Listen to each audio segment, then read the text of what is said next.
मंडल commission के बाद एक बार फिर जातिगत जनगणना के सवाल पर बिहार में सियासी घमासान है। तमाम क्षेत्रीय दलों के नेता एक फोरम पर हैं। जिस लड़ाई को लालू प्रसाद यादव ने शुरू की थी, आज वो निर्णायक दौर में दिख रही है। देखिए, जातिगत जनगणना के सवाल पर नेता प्रतिपक्ष ने जो प्रस्ताव दिया था माननीय मुख्यमंत्री जी को, तो स्वाभाविक तौर पर आदरणीय मुख्यमंत्री जी के नेतृत्व में ही आदरणीय प्रधानमंत्री जी को उन्होंने डेलीगेशन के साथ मिलकर अपनी बातों को रखा है। उन्होंने डिनायल भी नहीं किया है, तो स्वाभाविक तौर पर आशा उम्मीद भी है कि निर्णय जातिगत जनगणना के पक्ष में जाएगा। क्योंकि बताइए कि अगर मंडल कमीशन की रपटें नहीं आती, देश में हजारों जातियां जिसका पता भी नहीं चलता, तो मंडल कमीशन आने के बाद बहुत सारे चीज़ों का पता चला। अब जो लोग पता नहीं कि कितने ज्ञान से लवरेज है, मैं नहीं जानता। इस देश के अंदर में SC ST की गणना हो रही है तो किसी प्रकार की अराजकता नहीं हो रही है। इस देश के अंदर में कई आरक्षण हो गए तो किसी प्रकार की अराजकता नहीं हो रहे। पार्लियामेंट के अंदर में जाति गिनाए जा रहे हैं मंत्रियों के, इसमें अराजकता नहीं हुई। धर्म के आधार पर धर्म की गणना हो रही, इसमें अराजकता नहीं हुई।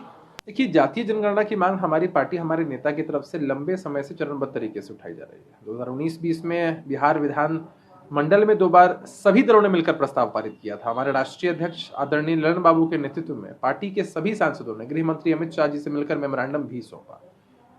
आदरणीय मुख्यमंत्री जी के नेतृत्व में सभी दलों के नेता जाकर मिले हैं आदरणीय प्रधानमंत्री जी से। सकारात्मक माहौल में बातचीत हुई है। आदरणीय प्रधानमंत्री जी ने गौर से सबकी बात को सुना और समझा है। और आदरणीय नीतीश कुमार जी ने निकल के कहा ना कि उन्होंने नकारा नहीं है। निश्चित रूप से वो हमारी मांग पर विचार कर रहे होंगे, उनका इंटरेस्ट लेवल था उसमें।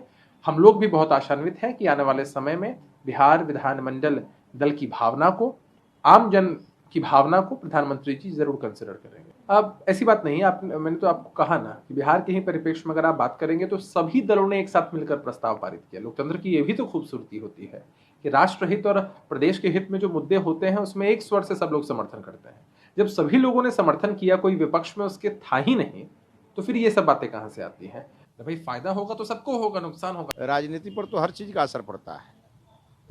तो क्या फैसला होगा, कब होगा, कैसा होगा, इसके लिए सभी लोग चिंतित हैं। लेकिन हम लोग चिंतित नहीं हैं। हम लोगों को एक बात मालूम है कि माननीय प्रधानमंत्री जी इस देश को राजनीति के चश्मे से नहीं देखते हैं। वो हम सभी लोग इस देश को भारत माता मानते हैं, और जिससे भारत माता का वैभव, परम वैभव पर पहुंचे, उसके बारे में भारतीय जनता पार्टी चिंता करती है। और प्रधानमंत्री जी तो हमारे सबसे शीर्षस्थ नेता हैं। उनके तो रोम रोम में भारत माता की फीलिंग है। और जिनको केवल राजनीति के लिए ही कोई मेमोरेंडम देना होगा, कहीं बात पहुंचानी होगी, उनको इस बात में कोई ना कोई संशय, कोई ना कोई ये होगा। लेकिन मुझे लगता है कि देश हित में जो होगा माननीय प्रधानमंत्री जी निर्णय लेंगे।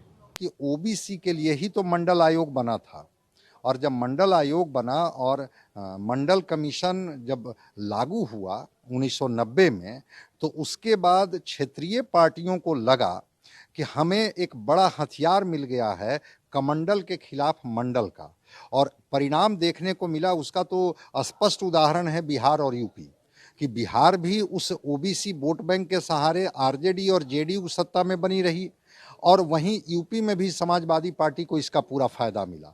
तो क्षेत्रीय पार्टियों को ये शूट करता है कि ओबीसी का रिजर्वेशन की राजनीति हम करते रहें, उनकी मांगों को लेकर के हम मुखर रहें, और जो उनकी गोलबंदी होगी उसको हम वोट बैंक में तब्दील करते रहें। वहीं जो राष्ट्रीय पार्टियां होती हैं, तो राष्ट्रीय पार्टियों में ठीक है, भाजपा अगर केंद्र में है तो लोकसभा के चुनाव में ओबीसी भी इनको वोट देता है, ईबीसी का भी वोट मिलता है, लेकिन मुखर होकर के अगड़े भी इनको वोट करते हैं।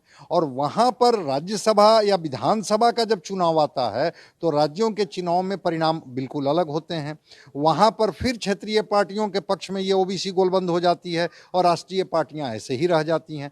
तो भाजपा तो चाहेगी देश स्तर पर कि हम इसको प्रकाशित नहीं करें ताकि चीज़ें बटे नहीं। जातिगत जनगणना के सवाल पर बिहार के कई दलों ने केंद्र पर चौतरफा दबाव बना रखा है।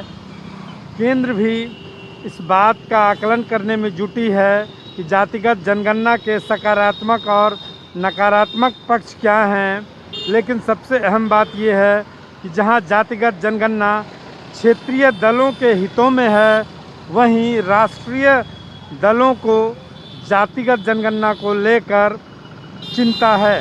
रंजीत, ईटीवी भारत, पटना।